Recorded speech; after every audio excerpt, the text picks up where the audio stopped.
اعوذ باللہ من الشیطان الرجیم بسم اللہ الرحمن الرحیم ولا تقربوا مال الیتیم الا باللتی ہی احسن، اور یتیم کے مال کے پاس نہ جاؤ مگر اس راہ سے جو سب سے بھلی ہے۔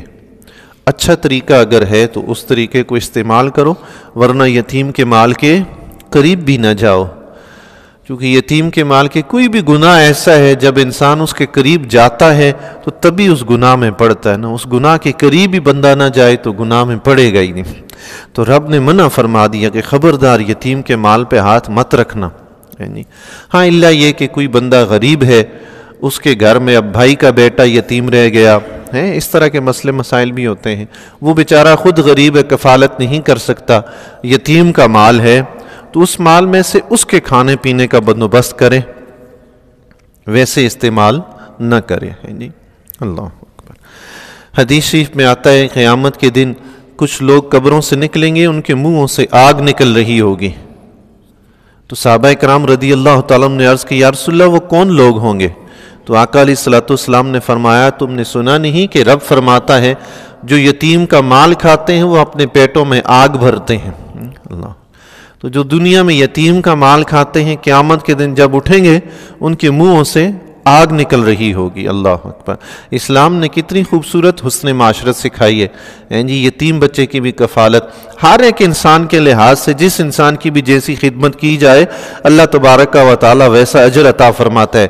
حدیث شریف میں آتا ہے آقا علیہ الصلوۃ والسلام نے ارشاد فرمایا جو شخص یتیم کی کفالت کرے گا قیامت کے دن میں اور وہ اپنی انگلیاں حضور علیہ الصلوۃ والسلام نے ملا کر فرمایا میں اور وہ قیامت کے دن اس طرح ہوں گے۔ اللہ اکبر۔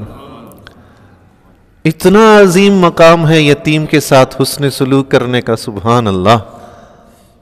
وہ یتیم اپنے گھر کا ہو یا اڑوس پڑوس کا ہو یا کسی عام رشتہ دار کا ہو، عام مسلمان کا ہو، ثواب یہی ہے، سبحان اللہ۔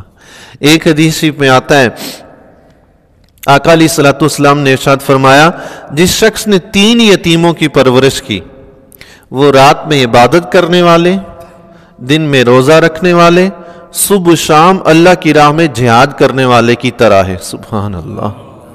رات سو کے گزارتا ہے، یتیم کی کفالت کر رہا ہے نا، رات سو کے گزارے گا، رب فرشتوں سے فرماتا ہے اس کی پوری رات عبادت میں لکھو۔ سبحان اللہ۔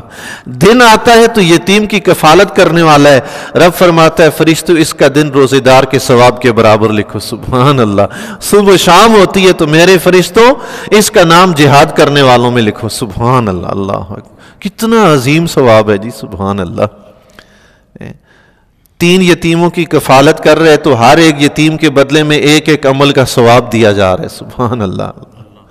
اللہ اکبر۔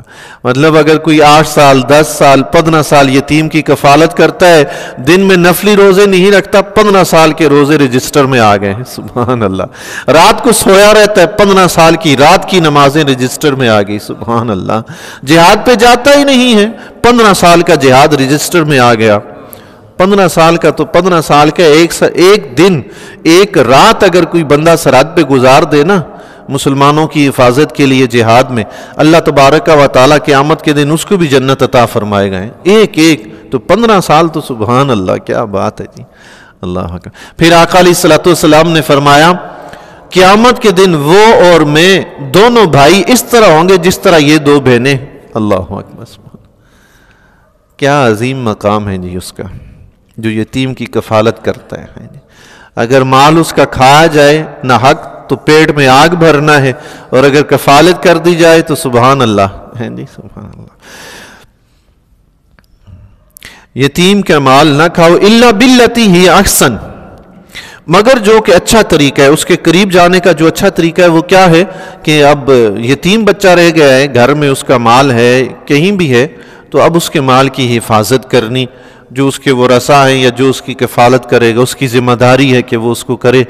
پیسہ بینک میں رکھوا دے یا تجارت میں لگا دے ایسی جگہ پہ جہاں پہ اس کو 100% یقین ہو کہ نقصان نہیں ہوگا بلکہ اس کا مال بڑھے گا، تو ایسی صورت میں اس کے مال کو یوں تجارت وغیرہ میں لگا کر استعمال کر سکتا ہے تاکہ اس میں یتیم کا فائدہ ہو۔ اللہ حتی یبلغ اشدہ، یہاں تک کہ وہ اپنی جوانی کو پہنچے، جوانی، ایک تو عمر بلوغت ہے نا کہ انسان بالغ ہوتا ہے، بچے کی عمر ہے کم از کم 12 سال شروع ہوتی ہے، 12 سال سے 12 سے 15 سال تک بچہ جوان ہو جاتا ہے، بالغ ہو جاتا ہے، بچی ہے 9 سال سے 12 سال تک بالغ ہو جاتی ہے، تو یہ عمر بلوغت کی ہے، لیکن اس کا مال ہے یتیم کا، اس کو کب دینا ہے؟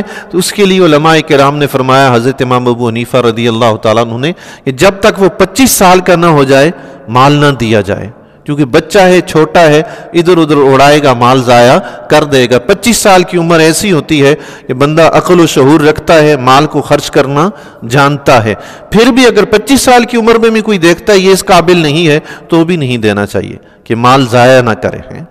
اپنے پاس اگر نہیں ہے، کفالت نہیں کر سکتا، تو اسی کے مال سے اس کی کفالت کرے۔ وَأَوْفُوا بِالْعَهْدِ، وعدہ پورا کرو، ان العہد کان مسئولا، بے شک وعدے کے متعلق سوال کیا جائے گا۔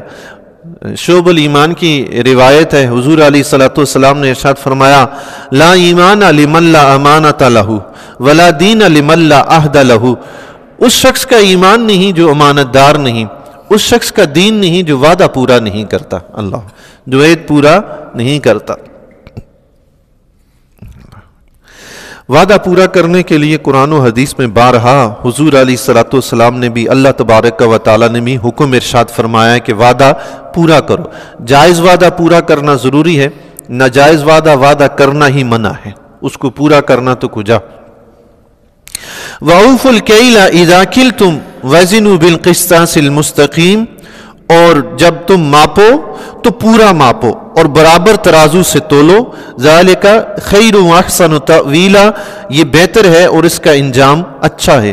ایک حدیث شریف میں آتا ہے، آقا علیہ السلام کے ارشاد گرامی کا مفہوم ہے، فرمایا جب تم ماپ کر تول کر دو تو تھوڑا زیادہ دے دو، تھوڑا زیادہ دے دو، اور جب تم لو تو برابر برابر لو، پھر زیادہ کا مطالبہ نہ کرو۔ سبحان اللہ، کیسی تعلیم دی آقا علیہ السلام نے کہ لینے والا مطالبہ نہ کرے زیادہ کا، جتنا برابر بنتا ہے اتنا لے، اور دینے والا زیادہ دینے کی کوشش کرے۔ اس طرح کیا ہوگا؟ دونوں کے دلوں میں ایک دوسرے کی محبت پیدا ہوگی نا۔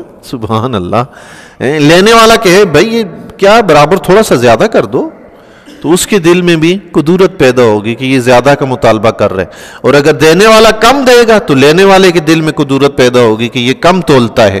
تو اللہ کے نبی علیہ السلام نے وہ راستہ ارشاد فرمایا جس میں محبت پیدا ہو، فرمایا دینے والا تھوڑا بڑھا کے دے، زیادہ دے، لینے والا برابر برابر لے، زیادہ کا مطالبہ نہ کرے۔ سبحان اللہ۔ ایک حدیث شریف میں آتا ہے جس قوم میں ناپ تول میں کمی کا مرض پیدا ہو جاتا نا، یہ گناہ پیدا ہو جاتا، اس کا رزق کاٹ دیا جاتا ہے۔ اللہ، ہم اسلام کے مطابق زندگی بسر نہیں کرتے۔ اللہ کے فضل و کرم سے اللہ تعالیٰ اور اس کے پیارے حبیب علیہ السلام نے زندگی گزارنے کے ہمیں ایسے ایسے اصول بیان فرمائے ہیں، اگر ہم اس کے مطابق زندگی گزارنی شروع کر دیں، آپ یقین کریں معاشرے میں ہر قسم کی بدامنی، بے چینی، فساد ختم ہو جائے گا، تنگ دستی، پریشانیاں ختم ہو جائیں گی، پورے معاشرے میں خوشحالی آ جائے گی۔ اگر ہم ایسا کریں، اللہ سے دعا ہے کہ اللہ تبارک و تعالی ہمیں ایسا کرنے کی توفیق عطا فرمائے۔ سبحان